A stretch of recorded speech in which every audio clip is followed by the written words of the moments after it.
আচ্ছা, আপনাদের কি গত বছর জুলাই মাসের এই দিনগুলোর কথা মনে আছে? কত ছাত্র-ছাত্রী নিজেদের অধিকার আদায়ের জন্য রাস্তায় নেমেছিল? মেধা না কোটা? খুব সামান্য একটা বিষয় ছিল যে ছাত্রছাত্রীরা নিজেদের মেধার দাবিতে লড়েছিল।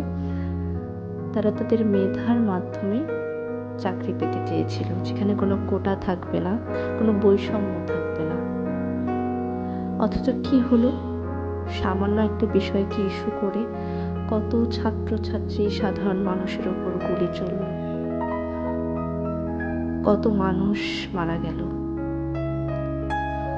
হঠাৎ একদিন বিকেলে শুনি বেগম রোকেয়া বিশ্ববিদ্যালয়ের এক ছাত্রকে নাকি গুলি করে মারা হয়েছে, তাও লোকসম্মুখে। কথাটা যখন শুনলাম শুধুমাত্র মেধার ভিত্তিতে চাকরি পাবে এই দাবির জন্য একটা মানুষকে, একটা ছাত্রকে মরে যেতে হলো, তখন আসলে আমি ভয়াবহতা টের পেলাম। আমি ভাবতেই পারিনি যে এত ছোট একটা বিষয়কে কেন্দ্র করে কোনো মানুষ মারা যেতে পারে, এত তীব্র, এত প্রখর হতে পারে এই আন্দোলনটা। তারপর ধীরে ধীরে সব জায়গায় ছড়িয়ে গেল এই আন্দোলন। সামরিক সৈন্যদের নাকি জানিয়ে দেওয়া হয়েছিল কেউ আন্দোলন করলে তাদেরকে গুলি করতে।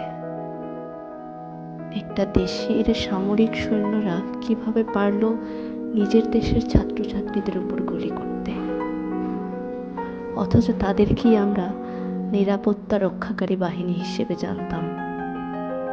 কি বিভৎস অবস্থা ছিল পুরো দেশের।